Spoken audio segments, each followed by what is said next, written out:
What's up guys, Brad here from Piney Grove, and today we want to show the difference between a compact tractor and a more of an ag tractor. So what we have here on the farm today is we have our Kubota L3901. It's about a 38-39 horsepower tractor, hydrostatic drive, four-wheel drive with a loader. It's a very capable tractor, but it has limitations. On the right-hand side, we have more of an agricultural tractor. You'll see it's obviously taller, it's wider, it's more horsepower. It's a John Deere 5075, so it's a 75 horsepower tractor, essentially twice the horsepower of the compact tractor that we used here every day on the farm at Piney Grove. So let's go over some of the differences.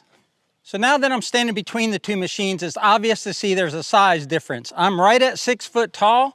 You can see the top of the hood of the Kubota's right about here on me, and the hood of the John Deere is more up to my neck, maybe to my chin. So it's obviously taller, it's obviously wider. The tires on the John Deere are up to my waist, and the ones on the Kubota are up to my knee. So those are just the physical characteristics. Why would you need a tractor like this versus a tractor like that? I've only spent a little bit of time on this tractor today, the John Deere. On this tractor and tractors just like it, the Kubota L Series, I've got about 1,400 hours of operating them. So it's almost second nature to me on how to operate these machines. This tractor, I got into it and it was completely foreign. It wasn't as intuitive. And I'm sure if I operated it, for 1,000 hours, it would be second nature as well. But I would say that the learning curve to use this tractor is a lot steeper than the learning curve to use this tractor. Another obvious difference is this one has a loader and this one doesn't, but this John Deere is equipped for a loader. It's got all of the attachment points for one, and it's got the hydraulic handle inside. So as I was thinking about this video and what I was going to talk about, I guess the main thing that I wanted to get across between the size difference is this tractor, in my opinion, is way too much tractor for the 20 acres we have here at Piney Grove. We're going to cut hay with this John Deere, and that's the reason that it's here. So it's going to be pulling a sickle bar mower and also a hay rake. And we've got the little baler on back of the Kubota because the baler is kind of small for this big tractor. But in driving this thing a little bit around the property, it's really nice. It's got the cab with the air conditioning and radio. It's shuttle shift, which is foreign to me, and I'm not saying that's good or bad, but it's a 3-speed shuttle shift, ABC, and then within the ABCs, there's multiple gears within that. But because it's John Deere, I'm not really used to it, so I had a little trouble figuring out how to make it go, so to speak. Compared to a hydrostatic tractor, where you push a pedal down to go forward and then push the backside of that pedal, or on a John Deere, they have 2 pedals. You basically push a pedal, it goes forward, push another pedal, it goes backwards. In this one, you're still kind of using the clutch.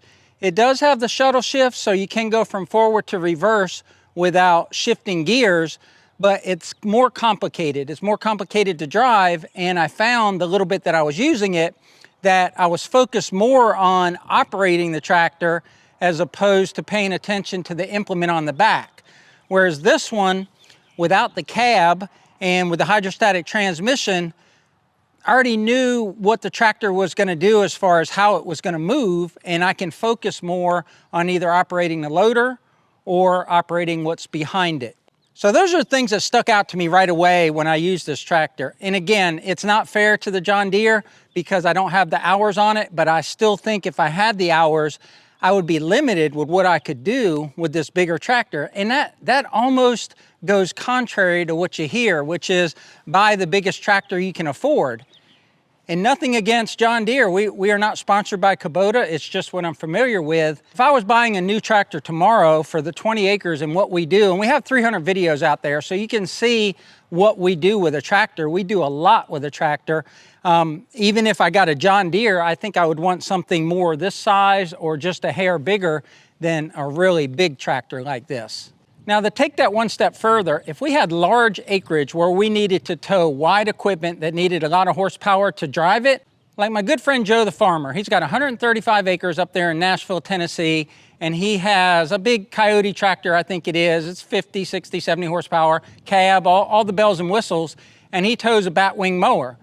This Kubota right here is only going to mow 5 foot wide. That 75 horsepower John Deere can tow a 12-foot or a 15-foot back wing mower. So in one pass, it can do triple in grass cutting what this Kubota can do. So here's a side view, and we can talk about the size difference and tires difference. The big thing about the John Deere is that it's going to have more ground clearance. You can see there's not a lot of ground clearance here on the Kubota. The John Deere sits up taller on taller tires. So that means you'll be able to go through deeper mud before you'll high center. They're both four-wheel drive. Obviously the Kubota doesn't have a cab. So Kubotas do make smaller tractors with cabs, like the L2610, I think. They don't make them in the baseline L series, the 2501, 3301, 3901, 3302, or 3902. They don't come with cabs. But that cab was really nice. It's 90 degrees today in Florida, and in just a few minutes, I actually had to turn the air conditioner down on the cab of that John Deere. So a three-point hitch is three-point hitch. You can see that we have turnbuckles here on the Kubota, a standard top link, and we don't have adjustable ends on our hydraulic lift arms. We also don't have any rear remote, so you can't drive anything hydraulically with the back of our Kubota tractor. Now, coming over here to the back of the 75 horsepower John Deere, the first thing you notice is that it's not as tight back here. With that Kubota, when you get in here, you don't have a lot of room to work. It seems like everything back here is spaced out and there's just more room to attach equipment. The first obvious difference is that this tractor comes standard with at least one set of rear remotes to work hydraulics in the back. And those hydraulics operate this cylinder, and that allows the sickle bar to lift up and down, something you won't be able to do with my tractor over there. But we have one set of rear remotes, and a lot of agricultural tractors will actually come with two or even three set of rear remotes. It's got rear electrical. It doesn't have a hydraulic top link. Because you do have remote hydraulics here, you could easily put a hydraulic top link on here. The lift arm adjustments do not have the turnbuckles like the Kubota, so they're a little bit easier to adjust. They don't look like the typical telescoping that I'm used to, but still it's not turnbuckles, so that's going to make it easier. The PTO is fairly easy to get to. You got this big hole here, and there's that drawbar.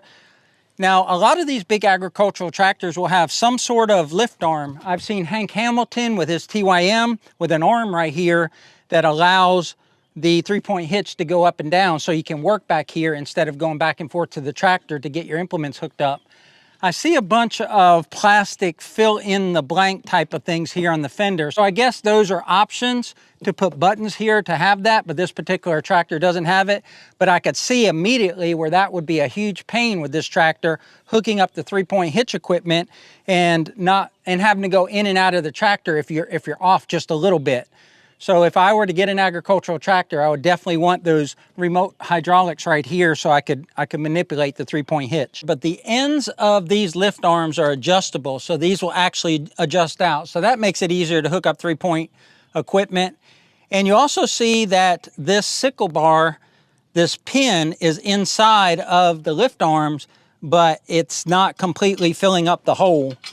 You can see bushings are needed, and that shows you that it's a different category of hitch. Over on the Kubota, this is a 3/4 pin that will completely fill the hole of this lift arm, whereas I think this is a 1-inch pin, and if you use different categories of equipment like this, you would actually have to put a shim in there. But we don't have a shim in there. So as we take a side view of the John Deere, that's where the battery is. You'll notice there's quite a bit of ground clearance with those big tires. You'll see the exhaust comes out here on the side, and you also see that's a very big cab. So it's easy to see when you're in the cab, but having that cab and having that exhaust, whereas I don't have any of that on that Kubota, that's just things for limbs to hit when we're going around and grooming our property. You see, we have a lot of trees on our property, and we do a lot of mowing and brush hogging. And something like this is just going to get in the way, and actually I fear I might, break out the windows. And again, I'm not saying anything bad about John Deere. If this was a Kubota with a cab, I'd be saying the same thing. This video is about size of tractor, not brand of tractor. Some features I do like on this John Deere is this toolbox right here is real convenient, and it's kind of out of the way. In comparison to the John Deere, the toolbox on the Kubota is here in the back.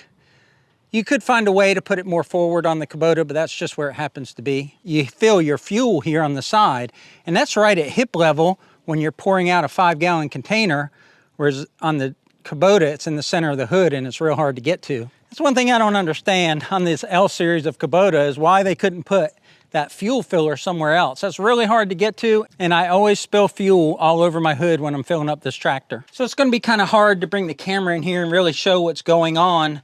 But when I said it's shuttle shift, we've got our gear shift levers over here for our range and also our gears within the range on the right-hand side. We have a clutch pedal here on the left and 2 brake pedals on the right. And then right here, this lever lets you shift between forward and reverse. Once I got the tractor moving, because it took me a while to figure out this shuttle shift, I found that like I couldn't maintain the speed that I wanted to maintain because I was always trying to shift gears. And I just found that using hydrostatic was so much easier. I think that goes without saying, but when you get into these bigger tractors, I don't think you can get hydrostatic after a certain horsepower. I don't know if this model comes in hydrostatic, but I just feel like I'm so used to hydrostatic, I wouldn't want to go back away from it. But the cab is nice, especially here in Florida where it's always hot. You can reduce that pollen that's getting to you, and you can also stay nice and cool. And of course, we got a radio as well. So that was just a quick look at the difference between an agricultural tractor and a compact tractor. I am by no means an expert on this John Deere 5075, and I'm sure it's a great machine, and we're gonna get very familiar with it over the next week as we bale our hay out here on Piney Grove. So be on the lookout for those videos. But otherwise, that's all I've got. But remember, whether it's a Kubota or a John Deere, life's short, tractor hard. Y'all take care out there.